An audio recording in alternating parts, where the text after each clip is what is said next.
Good morning. Today we're learning Parashat Shemini. Parashat Shemini is starts off being on the 8th day of what our sages explained to us is the 8th day of the Miluim, of the 8th day of an inaugural.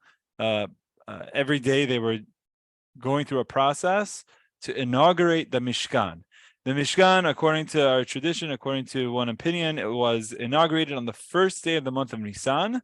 And that first day in the month of Nisan is when it was the kickoff day, the opening day of the Mishkan. We've been studying about the Mishkan for how many parashiot now? When we started collecting the funds and everyone was donating and people were doing the work, etc., etc. Now the Mishkan is finally opened on the first day in the month of Nisan. But leading up to that, they had 8 days, 8 days of miluim, of like celebratory inaugural processes. Now it's the 8th day, and on the 8th day, it's the first of the month of Nisan, the Mishkan opens. It's a very special day. We left Egypt on the 15th day of the month of Nisan, and then the following year, in the first of the month of Nisan, which is a full year minus 2 weeks, the Mishkan opens. And this week's parasha talks about that day. It's really very beautiful. The Torah tells us that there's very specific mitzvot, korbanot that were brought on this day by itself, offerings specific to this day. But then there were offerings that are supposed to be brought every day, and today is the first day, and so all of the laws begin. And so everything that was supposed to be brought begins on this day. So I want to, today, what I'd like to do is I'd like to share the screen and go through some of the psukim on the screen, because there's a section of the Torah that there's many opinions about what exactly occurred, and I'll explain. What happens is on this day, there were 5 Kohanim. The first, the Kohen Gadol, the high priest, his name was Aharon. Aaron HaKohen was the high priest. Now, Aharon HaKohen had 4 sons. Elazar, Itamar, Nadav, and Avihu. We have the 4 sons of Aharon. They're all acting as Kohanim. So you have 5 Kohanim doing the service in the Beit HaMikdash on this very special, unique day. It's a very celebratory day. We've been building up for this moment. Finally, the Mishkan is open. The Kohen, Aaron HaKohen, the head priest, and his 4 sons are the ones doing the service now. Okay, so what I'd like to do is I'd like to share the screen, because let me go ahead and okay. I believe you're able to see this screen now. If someone can please confirm while I begin. So this is what the Torah tells us. As he's doing this service, as the Kohen is doing the service, it says, Aaron lifts his hands toward the people and he blesses them. And he then is done with all of his services of bringing all of the sacrifices. This is the mitzvah of Birkat Kohanim. We do Birkat Kohanim, and we'll speak about this. We do Birkat Kohanim in our Batei Knesiot as part of the prayers, in our synagogues as part of the prayers. And we have it attached in our tefillot. But you could see that on this first day that the Mishkan was open, Birkat Kohanim was attached to the service in the Mishkan. Vayavo Moshe ve'Aaron el Ohel Moed. Moshe and Aaron come. Vayivarechu et ha'am. They bless the people. And then this line 24 says, "Vate'etze esh milifnei Adonai vatochal al mizbech et ha'olav et ha'chalavim." A fire comes out from heaven, from God, and it consumes the sacrifices. And so that is a view, the way the people view that as their sacrifices have been accepted from God.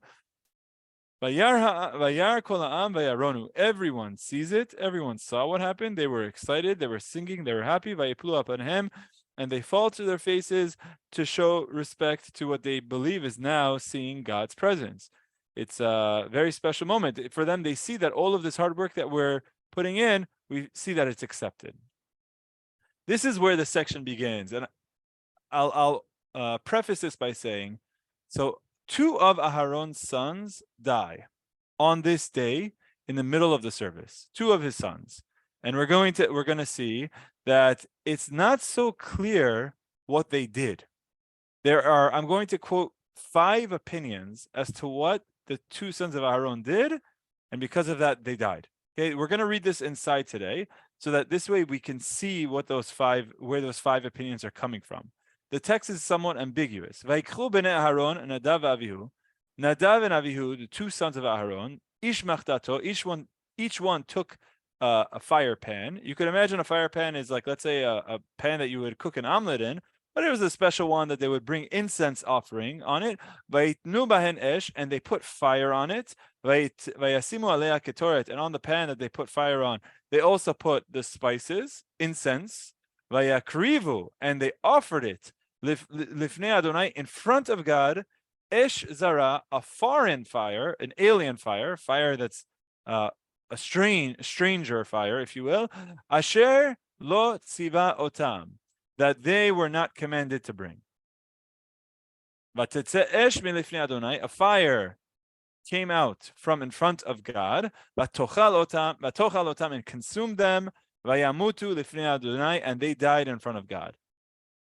What exactly they did, like I said, there's 5 opinions, and we're going to see how they're all coming from the text. But before I give those 5 opinions, I want to just mention 2 more lines, and then we'll get through it. Vayomer Moshe laHaron. So Moshe tells Aharon, "Hu asher diber Adonai lemor bikrovai kadesh." This is what God meant when He said that I will sanctify myself. I will be sanctified, and I'll be elevated through those who are closest to me. And I will gain glory before all of the people through people who are of highest. Vayidom Aharon, and Aharon was silent, which means Moshe is almost giving some words of consolation to console Aharon for the loss of his sons by saying, this is what God meant when He said that he will become sanctified and elevated, if you will, or sanctified through those that are closest to him. Okay. Let's go through the different opinions as to what they did. Just, let me just jump one more section. After we read this whole section, this line 8 is important. Line 8 and line 9. What does it say in line 8 and line 9? God spoke to Aaron saying, Yain v'shechar al tesht, don't drink wine or any other intoxicating beverage. Do not drink wine or intoxicating beverage. Ata uvanecha itach, you and your sons, b'voachem el moed, when you come into the tent of meeting in the Mishkan, v'lo yamutu, so that you don't die. Chukat olam doratechem, this is a law that you have to have always forever. Don't drink wine and then go do the service, because if you drink wine and do the service, you'll die. Okay, so with that background, we now can go through the 5 opinions as to what Aaron's 2 sons did on opening day in the Mishkan that they had died. Again, I'm going to read you, and we'll see each word. So one opinion says that, you know what the problem was? The problem with what Aaron's sons did was that they brought an offering with a foreign fire. They struck a match and added a fire. There was nothing wrong with the offering that they brought. The only issue was that the fire should not have come from like striking a match or a lighter or a foreign fire. It should have come from the fire of the Mizbeach. So when it says, Vayakrivu lifnei Adonai esh zara, they brought in front of God an alien fire, a foreign fire, meaning the one that they brought for themselves. That was their problem. So opinion number 1, what they did wrong was they added the fire from a foreign fire. It should have been from the fire of the Mishkan. As we already said, there was a fire on the altar that was consuming all of the offerings. For whatever reason, they brought the wrong fire, and for whatever reason, that meant that they were not following instructions and they died. That's one. Another opinion, what they had done was completely okay. They got the correct fire, and they had what they brought with the offering was completely fine. You know, the problem was that they brought it vayakrivu lifnei Adonai, in front of God. The term lifnei Adonai means in the holiest of holies, in the Kodesh HaKodashim, in a room that no one else is allowed to enter except for the Kohen Gadol. Only Aaron is allowed to enter the room of the Kodesh HaKodashim. Only Aharon, and only on Yom Kippur, which we're going to see in the upcoming Parashat Achremot. Meaning, not even Aharon was allowed into the Kodesh HaKodashim, except for on a specific day to do a specific offering. The sons of Aharon are not the Kohen Gadol, and not the high priest. They're not allowed to. So there was no issue with the fire and the incense offering. The offering wasn't the issue. The issue was that they brought it vayakrivu lifnei Adonai, that they brought it in front of God. So that was answer number 2. Answer number 2, what they did wrong was that they took it into the Mishkan. Okay. So now we see these are Two answers. A third answer, it says what the issue was that everything that they did was completely fine. It wasn't an issue of a foreign fire. It wasn't an issue of them going to the Kodesh HaKodashim. The issue was everything that they did was completely okay. The only issue was that they were not commanded to bring it. They came up with this on their own. In their own logic, they said, you know what, let's bring an additional fire. This is not on the list. This is what the Torah says, that Asher lo tziva otam, that they were not commanded to bring. What they did wrong here was that they decided to come up with their own offering. When you're in the Mishkan of God, the temple of God, there are rules of how to bring offerings, of when to bring them and who should bring them and what they should be. You can't go rogue, if you will. They had good intentions. It's not like they were doing something for no reason. They were doing it because they felt like it's an incense offering, it's beautiful, that has a nice smell. But there was a whole list of things that they had to do that day, and this was not on it. So they decided to bring this themselves. Okay, so that's a third answer I explained from this line. So again, you could focus on the word that says Lifnei Adonai, in front of God. That means the Lifnei Adonai, that opinion that focuses on that, says the issue was that they went in front of God, i.e. into the Holy of Holies, into the Kodesh HaKodashim. So where they went was a problem. The next opinion focuses on the words Esh Zara, a foreign fire. And they say the issue with what they did was that they brought a fire by striking a match, if you will, but not from the altar, and that was the problem. The problem was the fire. The next opinion focuses on the words that says Asher lo tziva otam, that they were not commanded to bring. So it wasn't an issue of where they went or how they brought the fire. It was an issue of the fact that they even brought this thing they weren't commanded to. Fourth opinion, I'll tell you, focuses on the word otam. It says they were Asher lo tziva otam, how God did not command them. Them is plural, meaning Moshe was commanded to do this, but Moshe had not yet told these two boys, Nadav and Avihu, to do it. And what they did was they took action into their own hands. And in fact, our sages elaborate on this. And they elaborate, and these boys, Nadav and Avihu, it seems like the way that our sages explain is like they said something like, when is this old man going to die so that we could take over? Like, at the end of the day, Moshe is their uncle. He's in his 80s. These boys are younger. Like, okay, Moshe, great. You took us out of Egypt, but now that the services are going, let us handle it. And so there was something that they were supposed to do. And Moshe was commanded, but Moshe had not yet commanded the boys to do it. Yet they somehow decided to go. I don't know how they figured it out. The issue was that this opinion focuses on the word otam. Otam means them. The boys were not yet commanded, but they took action into their own hands without consulting with their father, without consulting with their uncle, their father being Aaron, their uncle being Moshe, and just did it on their own. And that was a brazen act. That there was nothing wrong with the offering. There was nothing wrong with where they went. There was nothing wrong with how they brought it. The issue was they didn't wait for the instructions, and they decided to do it on their own. And that was actually, it was a symptom of a much greater problem, that they didn't really care to hear from the quote unquote old man. This is the way our sages elaborate. They were waiting for Aaron. They said, when is Moshe and Aaron? When are they going to die so we could take the front? It seems like, they were Kohanim, they were young boys, they were young men that wanted to take action into their own hands, but you shouldn't be pushing away someone who's older and wiser, and you have to have respect for. So those are 4 opinions that I brought to you from this one line. Again, either they went into the Holy of Holies, that was what they did wrong, or they brought a foreign fire. They should have gotten the fire from the altar, but they started a new fire, or they brought an offering that was just not part of the menu of the day, if you will. It was not part of the agenda or the itinerary of the day. They just made something up, or they took action into their own hands without waiting for Moshe to give them the direction. And they jumped the gun, if you will. They went too early. They should have waited for Moshe to give them the direction to do it, but they didn't. Those are 4 opinions. I want to share with you a 5th opinion. Like I said, is after this section, when Aaron's 2 sons died doing the service, the next section says, hey, Aharon, don't drink wine or anything that intoxicates you. Don't get drunk and do the service, because if you do, you will die. So they say, okay, it's very clear. What they had done was they had drunk wine or some sort of intoxicant before they had done the service. So there was nothing wrong with the service of what they did. The issue was is that they had drunk beforehand. And had they not drank beforehand, they would not have died. Okay, so these are 5 opinions as to what they did that's wrong. The 2 things that I'd like to focus on. First of all, let's just talk about the drinking one for a second.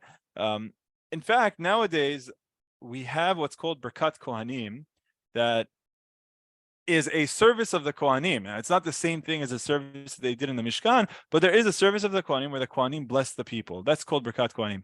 For Sfaradim, it's something that we do every morning as part of our tefillah. We do it for Shacharit, we do it for Mincha. Ashkenazim, outside of Israel, they don't do it. Inside of Israel, I believe they do. I believe there's different opinions, but inside of Israel, they do. Outside of Israel, they only do it for the holidays, I think. For the Yamim Tovim, they don't do it they didn't do it today, for example. But Sfaradim, we did it this morning. So, which it's not a holiday and we do it anyway. But there's something important. We only do it in the morning. We only do it for Shacharit or Musaf. If it's, let's say on Shabbat, we'll do it for Shacharit Musaf, but we won't do it for Mincha. Why will we not do it for Mincha? The answer is because it's very likely that the Kohanim would have drank something of wine or whiskey or some sort of an alcoholic substance. And then if they, and Mincha is you do it in the afternoon. So maybe for lunch they had something to drink.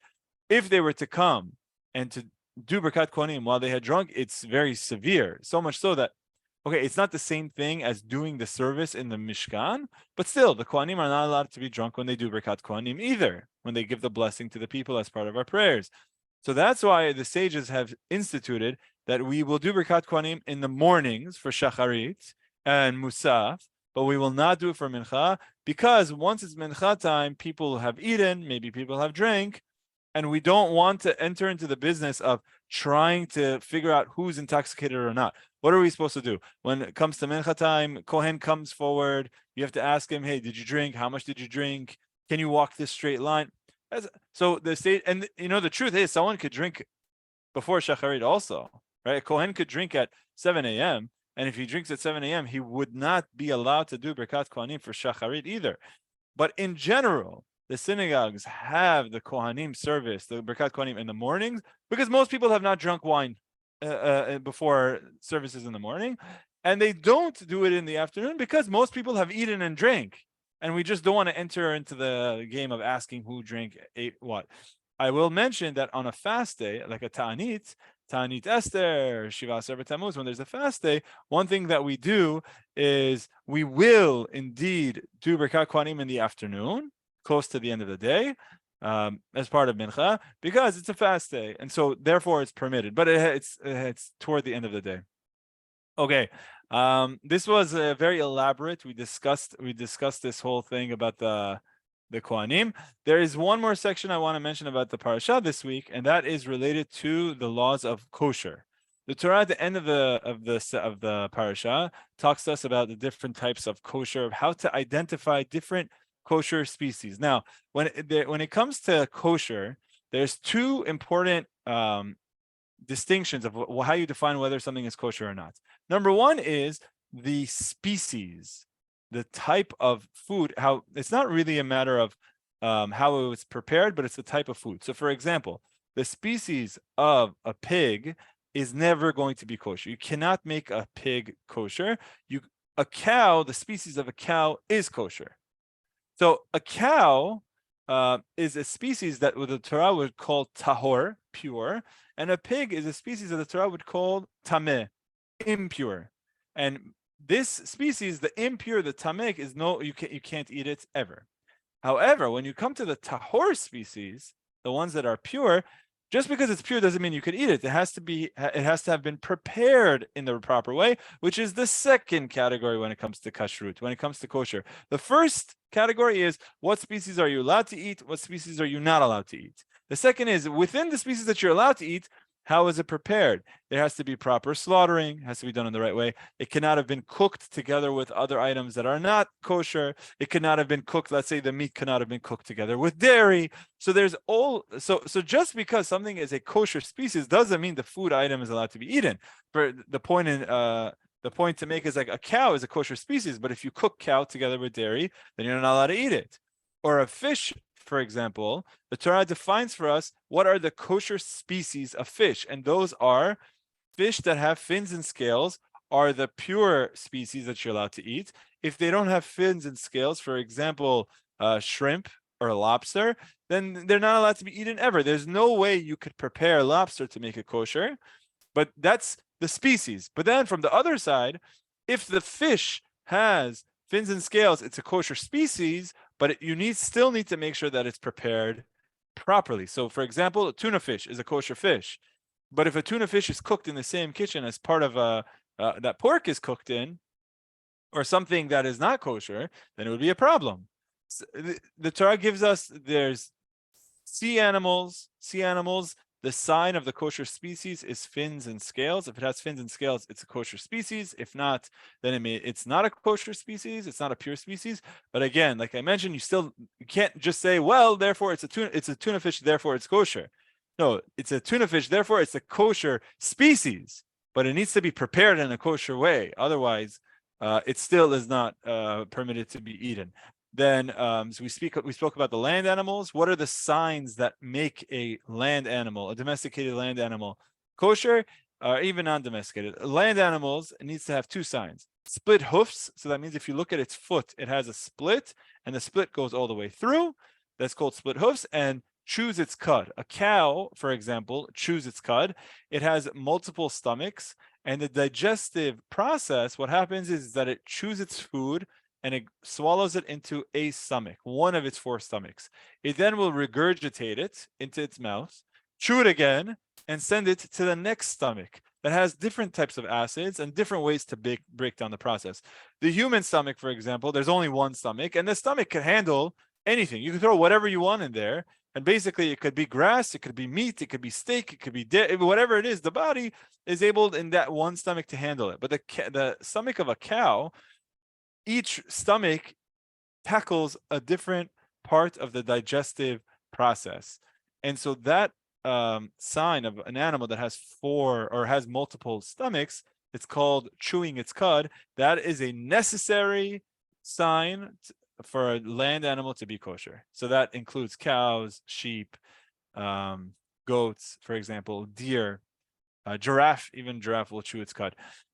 There are some animals that have only one of these signs. For example, a pig does not chew its cud, but it has split hoofs. It's called tameh.